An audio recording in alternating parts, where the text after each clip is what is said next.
I'm Jan Doyle. Welcome to Classroom Connections. Today's guest, I had a wonderful conversation with her at a local coffee shop, and I had budgeted an hour for the meeting.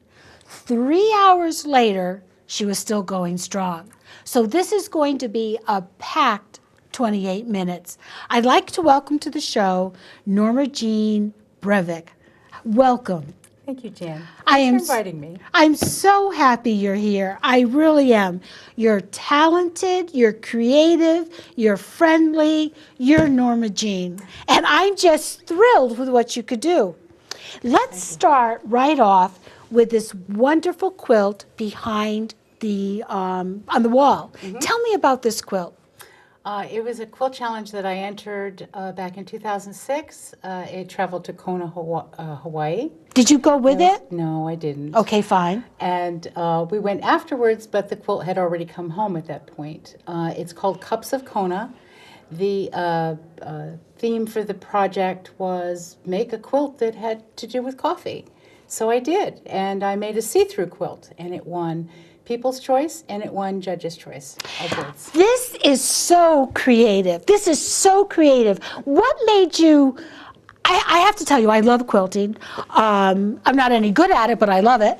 And when I looked at this, it never occurred to me to make a see-through quilt. What prompted you to do that? I like to do different things, and I work with alternative materials.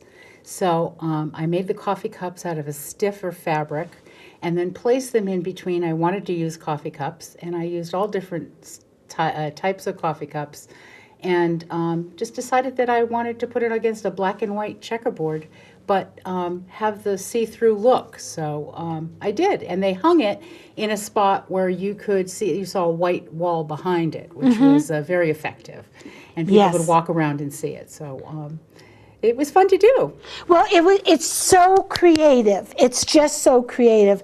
And I told you before the show, I really hope I let it go back home with you because I think it looks perfect up there. But I know your husband's in the studio and he's already told me he's taking it. Fine, husband, fine. So now on here, we have something that's more traditional that most people would know as your traditional quilt. So tell me about the quilt that's on the table in front of us. This is done with what they call a charm pack, and done back in the day when I was doing traditional quilting. I don't have many of my traditional quilts left. They all left as gifts and for lots of people. I did lots of charity work at the time. But this one is my daughter's quilt, and it was made with a charm pack, and the colors were picked out for you. When you get a charm pack, there's like 40 little pieces of fabric in it. I put it together and then coordinated it with some fabrics, and then put it together as a quilt and quilted it myself on my home machine. And so it's one of the few traditional quilts that I have left. Oh, that's interesting. And did your daughter mind that you borrowed it for the show? No, not at all. Now, when you say you quilted at home on your machine, a lot of people who are not familiar with quilting, there's your traditional sewing machine, and there's also something called a long arm, which is almost industrial. Which one did you use? Just a traditional machine. Do you have a long arm? No, I don't. I have a machine that has a wider neck, but it's a traditional sewing machine. It just has a little bit wider neck that I can get a larger piece of fabric underneath it because you have to actually roll the quilt so that you can get it into the neck of the machine. Now, when we talked, I was extremely jealous and impressed that not only did you have one, but you had two studios. You had a hot studio and a soft, is that the right. Studio. Tell me about this. The soft studio is where I do my fiber arts, paper arts, and lots of my mixed media, where I'm working with paints and gels and all types of mediums. The hot studio is in our basement, and my husband built me a stand where I can actually pound metal. It has fire bricks in it. I can use my fire torch. I can use my soldering iron, and sometimes these... You sound dangerous. I could be. I'm just saying, yes. So you have a soldering torch, a fire iron? Soldering iron, a torch. I work on a brick format, and I have quenching tools there, and So everything's very safe, but the reason I keep it in the cellar is because shouldn't be around the fabric. No, it shouldn't. Right. Well, that's very exciting. That's a nice segue into all the other things that you do. Up on here on this, we have, and this I was very, very impressed about, and I've told some friends of mine. When I read magazines and I look at them and I go, ooh, ah, oh, and I want to make that. And then I said, and I met the woman who does a lot of these things, and the companies send you stuff to come up with these ideas. How cool is that? I think it's very cool. I think it's very cool. So I would like to start with one of the items that was in one of the magazines.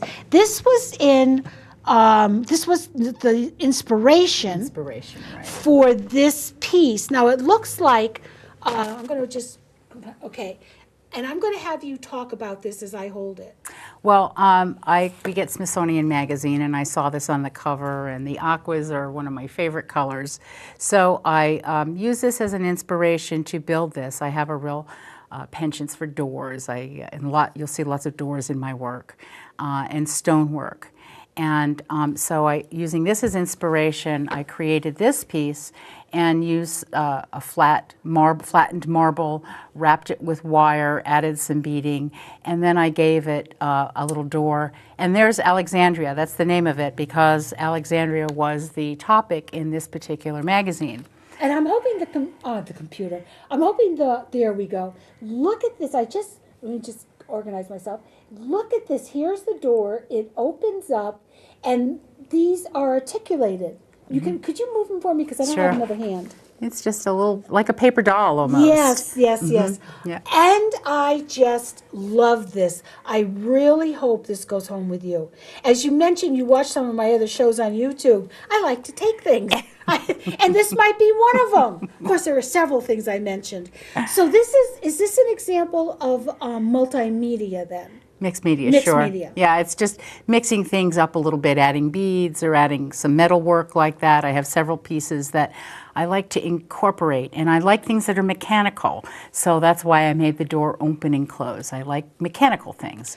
And I also like to bring out to people's attention that around here, she has all these little bits. You're going to have to hold it because my name thing gets in there and go more there.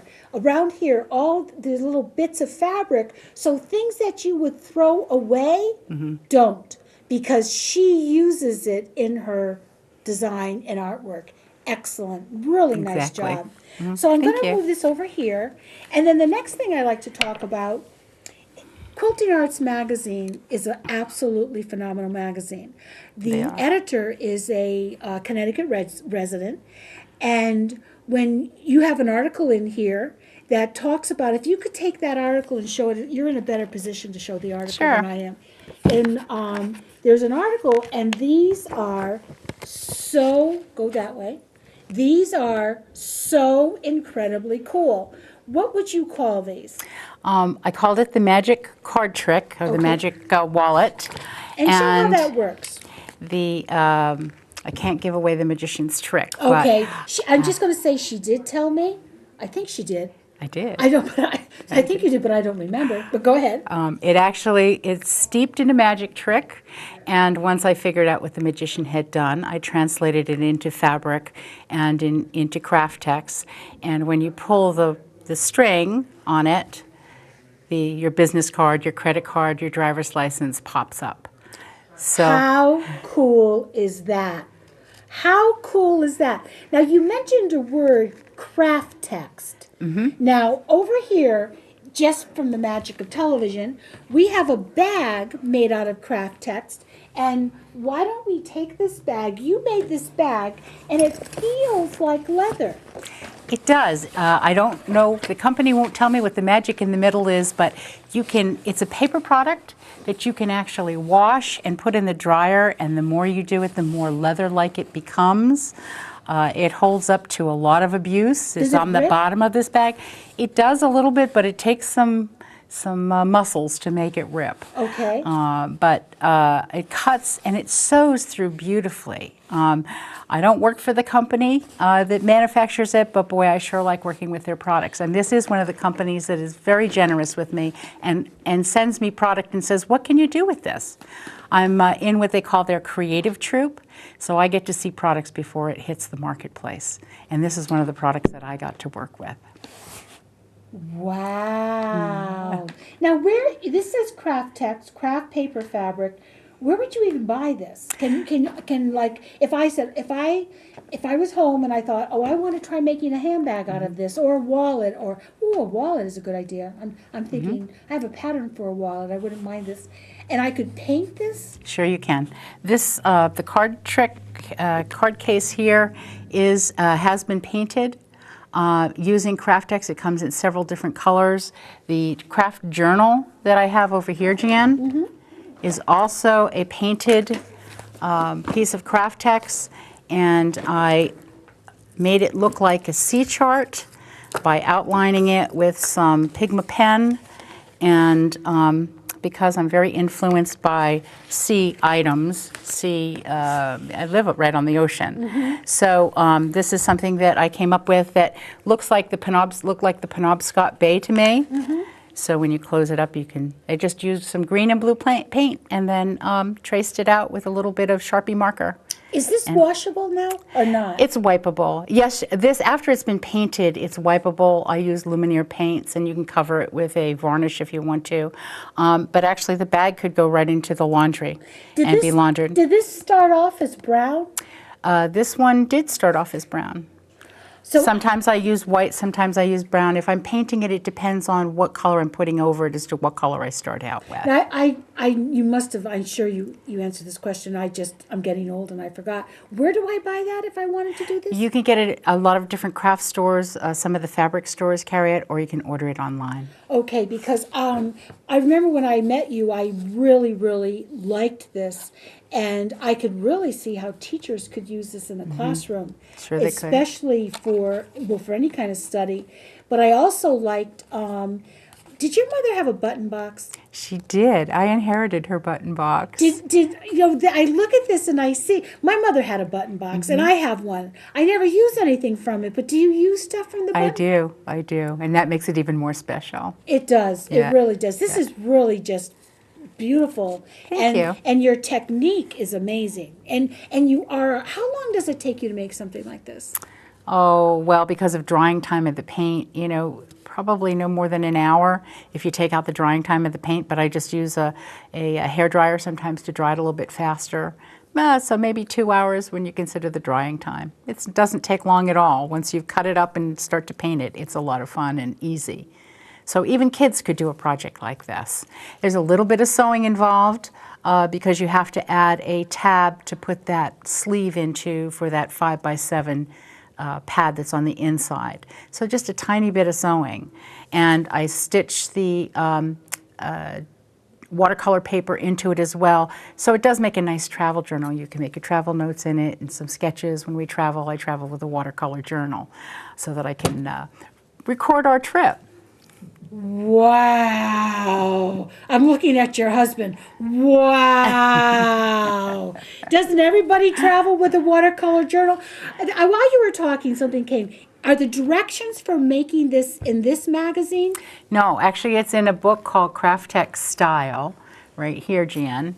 And my journal appears on the front. I want to make sure the camera gets this. Here's the journal. And this is the book, and it made the front cover. It did. That's not easy. I don't know if people understand. That's how talented and creative you are. Oh, thank you. That's not easy. Well, it was my first time I was a cover girl, and I say first time because there will be more. So the directions for making that, is this the marked page? Yeah, it is. The directions for making that. Okay, and there you are. Here I am. There's your picture. Oh, that's a nice, I'm looking at it like I'm home in my living room. Oh, yes. And then there's a lot of other wonderful projects people can do in here. Wonderful. You mentioned wallets. There's several. Are there really? Some very talented people from the creative troupe contributed to the making of that book, and it was written by or compiled by a gal that works for C&T Publishing, Roxanne Serta, I believe her last name is, and she's a very talented woman, just compiled all these, put them together and organized it into one big book for everyone.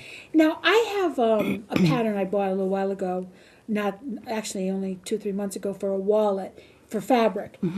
Is Kraft-tex interchangeable with fabric or not? Not so much.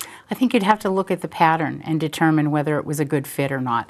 Because it's a stiffer product, this was a little book that I made for C&T Publishing because they wanted to see what could be done with it. They sent me a sample of it and said, Now, this is the part, I just have to stop you. This is the part that so blows my mind.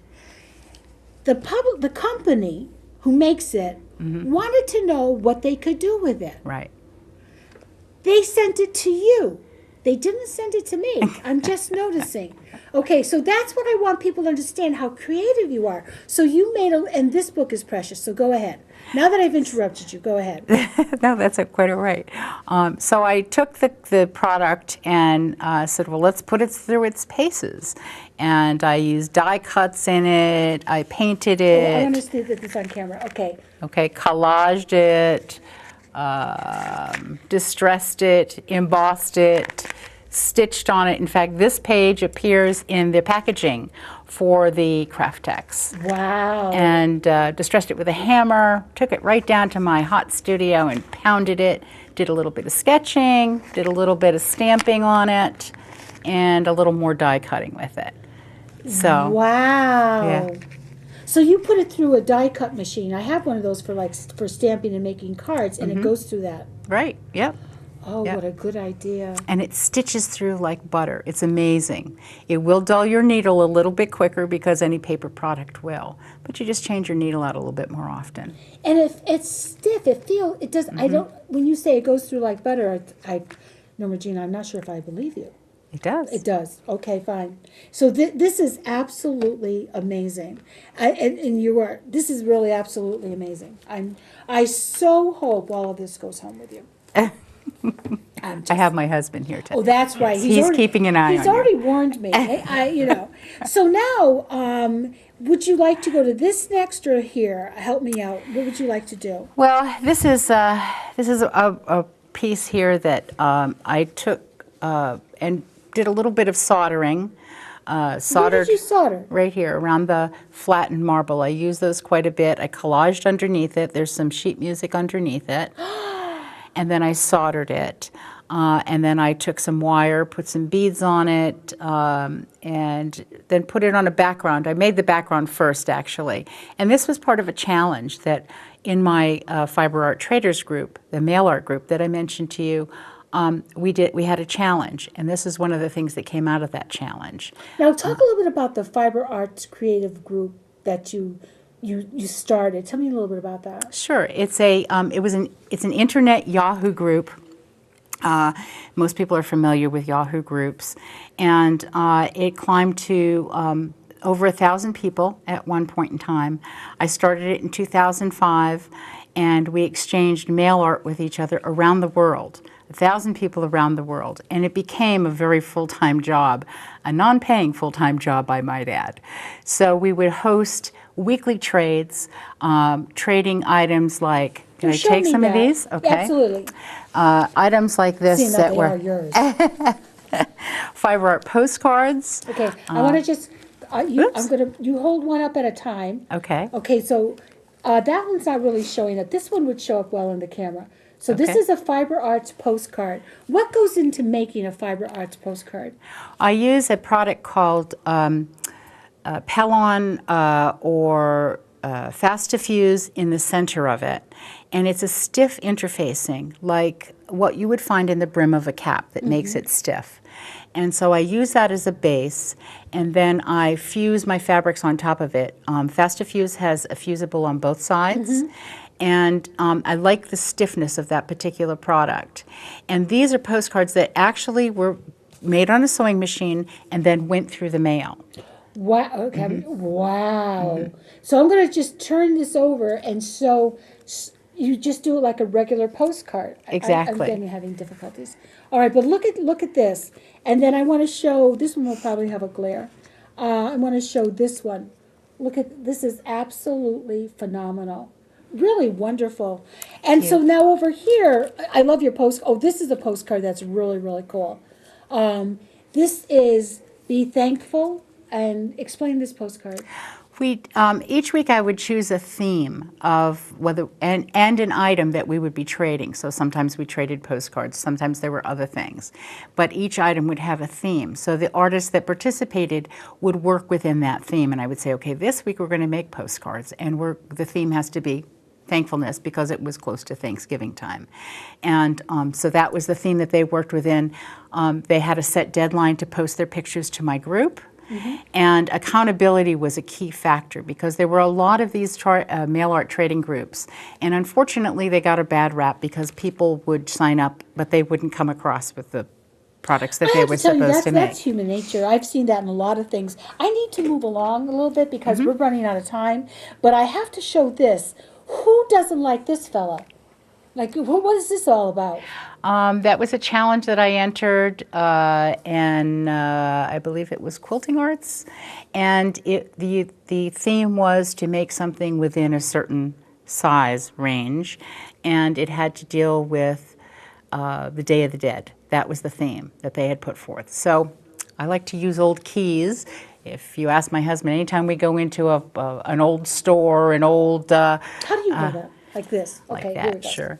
And so I put some old keys on it and some just some letters that says "Death stings," famous quote, "Death stings," Shakespeare's quote, in the Bible quote, and so that was my contribution to that particular. Your husband's very supportive of all this. I've noticed this. He is. He really yes, is. And that's really, really cool. Yeah. That's really, really cool.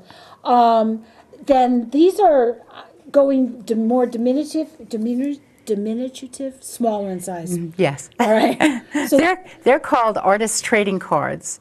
They measure 2.5 by 3.5. So the art keeps getting smaller and smaller. It's another mail art item. And they all had different themes at different times. One was nature, one was, I'm not sure what that was, tribal. I think it was a tribal theme. This one was fairies and fantasy.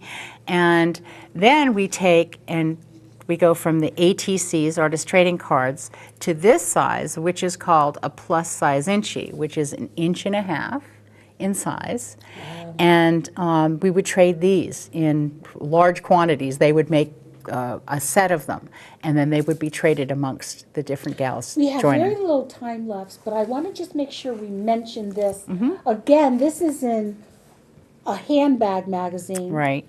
You know, can I just touch you because you're world famous? Really, I'm just very impressed. And this article, to make this, is on this particular page. If you look in the magazine, it's right there. I'm getting rid of the glare. And so, and here are the bags. Tell me a little bit about this, please. Well, I like to work again with unusual materials, and I took cereal boxes and I made them into little handbags. And now, what parent doesn't have cereal boxes? Tell me about the process. Perfect for kids to do. You get the children to paint it, they collage it, they rubber stamp it, they take pictures and put it on the top. I sealed it with a lacquer. I stitched it, put some fabric together with it, stitched it, and then stitched the sides closed as well. So, I mean, they could even have it as a little pencil case, a little take-along to school. They could put their homework assignments in. You can certainly make it bigger or smaller, whatever you wanted to, and would be a real fun project for kids. It would be, and I love the idea of a pencil case. So I just want to go back. So they take a cereal box and they paint it. Mm-hmm. Any special kind of paint? I just used acrylic paints, regular craft paints. Get them anywhere. Sure. I see them all over. Mm-hmm. And then you can stamp it or emboss it any way you want. Correct. And the lacquer, that's just like sheer shellac? It's just like you can get that at the craft store too. Luminex, I believe, is one of the products makers. You can get makers. everything at craft stores. Yes, I have to tell can. you, if you're looking for me, I'm usually poking around one, looking for bargains. If you can't find it there, come to my craft room. And then you just used your sewing machine on this. Yes, I did, and just stitched around the edge. If people wanted to, do you give classes or anything? I do. I teach. That's really, either I teach through my writings or I teach in person. And that's really where my heart is. I don't make a lot of production art. I prefer to make things and then move on. And in the process of making it, I teach it in a writing, and I sell my articles to magazines, in books, so on and so forth. And then I move on. I try something else. I'm very restless when it comes to the type of art I like to do. So. You know, that's an interesting expression because I think, and I think I'm guilty of this, don't tell your husband, but I think like, oh, I made this, let me make 100 more. And I don't move on because, oh, I've mastered this, and why not continue doing this? So that's very interesting. You make it, you do it, and you move on. Mm-hmm. Now, if people, you mentioned you have a blog. I know you don't have a website yet. I do have a blog. I'm working on the website. It's seeso at blogspot.com. And spell that out for me, please. SEASEW at blogspot.com. Okay, so they can learn more about what you're doing. Exactly. And I know there's a lot more stuff you have to talk about, and maybe we can convince you to come back for another time and just love that. and pick one item, and then could we do like a demo on how to do that item? Like if you lean over and pull up that first thing that you see there. Now, I'm looking at this, and I absolutely love this because we all throw this cardboard out that comes with packing. We all throw it out. I don't know anybody who saves it except you. And now what she's made is oh my God, isn't that beautiful? Oh my God. Oh my, I'm sorry, I forgot. I'm supposed to show you. I'm sorry. It's like, oh my God. Oh my God. So this is so incredibly beautiful. And perhaps we could do a demo on something like this. This is beautiful. I want to thank you so much for coming, Normajean. Thanks for having me. This was really phenomenal. If you have any questions you'd like to direct to me about Normajean, or maybe find some of these products, you can always contact me at jmdteach@comcast.net, or you can go on my website, classroomconnections365.com. And we're going to have Normajean back because she's just too talented not to. And if she doesn't come back, I do have her address, so I could say I know where she lives. So thank you so much. Thanks for having me. This has been a lot of fun. It is a lot. It's just fun being here. Yeah. Look at this. Yeah. Wow. How cute is